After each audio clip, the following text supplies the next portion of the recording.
Smart city Surat કૂદકે ને ભૂસકે વિકસી રહ્યું છે। સુરતમાં ઔદ્યોગિક વિકાસની સાથે વસ્તી વિસ્ફોટ પણ અસાધારણ છે। તેવી સ્થિતિમાં સુરત શહેરમાં નવી ટીપી સ્કીમોની સૌથી વધુ આવશ્યકતા છે, પરંતુ ટીપી સ્કીમ ફાઇનલ કરવામાં થતા વિલંબને કારણે શહેરના વિકાસને લૂણો લાગી રહ્યો છે। ટીપી સ્કીમ ફાઇનલ થવામાં વિલંબ થવાને કારણે શહેરના વિકાસને બ્રેક લાગતી જોવા મળી રહી છે।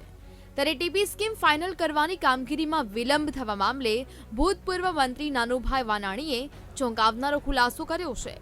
નાનુભાઈ વાનાણીનું કહેવું છે કે ભ્રષ્ટાચાર આચરવા માટે ટીપી સ્કીમ ફાઇનલ કરવામાં જાણી જોઈને વિલંબ કરવામાં આવે છે। દુનિયાના સૌથી ઝડપથી વિકાસ પામતા શહેર તરીકે સુરતની જ્યારે ગણના થાય છે, ત્યારે કમનસીબી એ છે કે ગુજરાતના કોઈ પણ શહેર કરતાં સુરતની ટીપી સ્કીમો ધીમી ગતિથી આગળ વધી રહેલ છે। એ ધીમી ગતિ એટલી બધી છે કે આજની તારીખે એવી ટીપી સ્કીમ હોય છે કે જે 30 વર્ષ થયા હોય છતાંય પૂરી ન થઈ હોય। પ્લાનિંગ થયા વગરની જગ્યામાં જો ડેવલપમેન્ટ થાય તો સ્વાભાવિક વાત છે કે એમાં અવ્યવસ્થા, અણઘડતા અને ગેરકાયદેસરતા આ બધાનું પરિણામ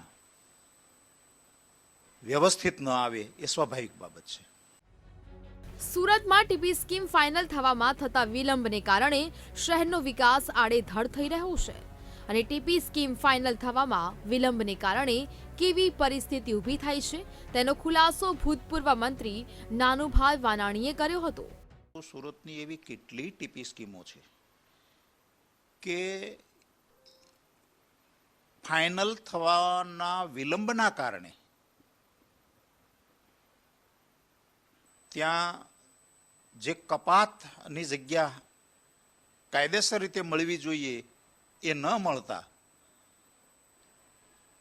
ટાઉન પ્લાનિંગના ઓફિસરોએ અણઘડ રીતે, આડેધડ રીતે જ્યાં મળી ત્યાં સોસાયટીનો કોમન પ્લોટ મળ્યો તો એને કપાતમાં મૂકી દીધો, સોસાયટીના રસ્તાઓ મળ્યા તો એને કપાતમાં મૂકી દીધા, સોસાયટીમાં બંધાયેલા ઊભા મકાનો મળ્યા ત્યાં રિઝર્વેશન મૂકી દીધા। તો એક વખત ડેવલપમેન્ટ થઈ ગયેલું હોય, બાંધકામ થઈ ગયેલું હોય, સોસાયટી ગઠિત થઈ ગયેલી હોય, ત્યાં કપાત મૂકવાનો અર્થ શું?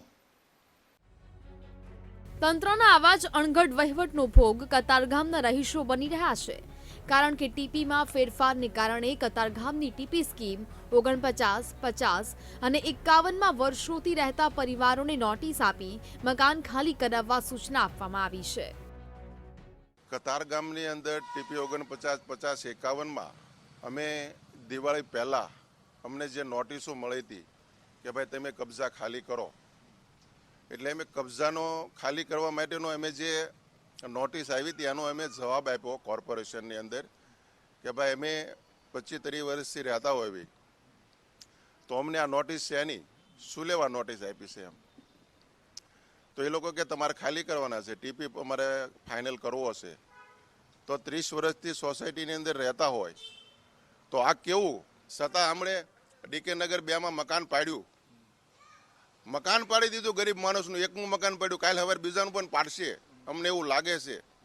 તો હવે કતારગામ વિકાસ સમિતિ એવું નક્કી કરે છે કે આપણે ગાંધી માર્ગે આંદોલન ચાલુ કરવું પડે। રાજ્ય ગર્વ લે છે કે ગુજરાત પ્રથમ રાજ્ય છે જેણે ટાઉન પ્લાનિંગ એક્ટ અમલ મૂક્યો છે, પરંતુ જે પ્રકારે ટીપી સ્કીમ ફાઇનલ થવામાં વિલંબ થઈ રહ્યો છે તેને કારણે ભારે હાલાકી ભોગવવી પડે છે।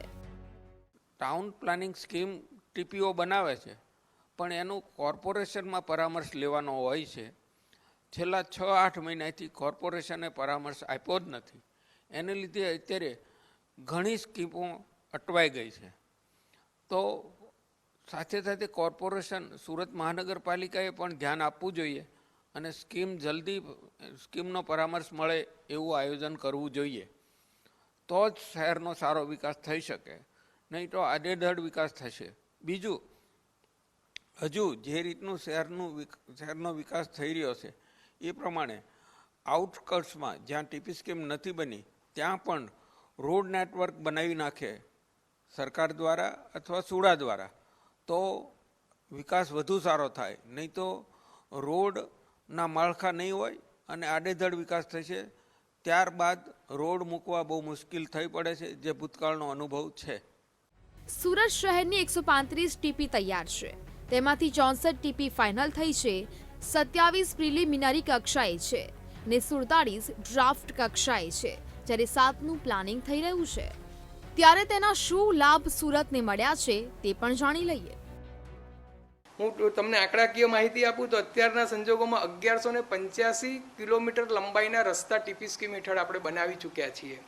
767 પ્લોટ્સ આપણી પાસે ટોટલ 1115 હેક્ટરના કે જેની આજની કિંમત આપણે ગણીએ તો લગભગ 65,000 કરોડ રૂપિયા કિંમત થાય છે. આટલી લેન્ડ બેંક આપણે ટીપી સ્કીમના કારણે બનાવી શક્યા છીએ. સુરતનું જે પર્યાવરણની રીતે કલ્ચરલની રીતે જે કોઈ વિકાસ થયો છે એના મૂળમાં એક ફાઉન્ડેશન તરીકે ટીપી સ્કીમ ખૂબ મહત્વની છે. આ બધું તો ઠીક, પરંતુ જ્યાં સુધી ટીપી સ્કીમની જાહેરાતથી લઈને ટીપી સ્કીમ ફાઇનલ કરવા સુધીની પ્રક્રિયા ઝડપી નહીં બને ત્યાં સુધી શહેરનો વિકાસ રૂંધાતો રહેશે અને તેનો ભોગ નિર્દોષ જનતાને બનવું પડશે. Shailesh Trivedi, VTV news, Surat.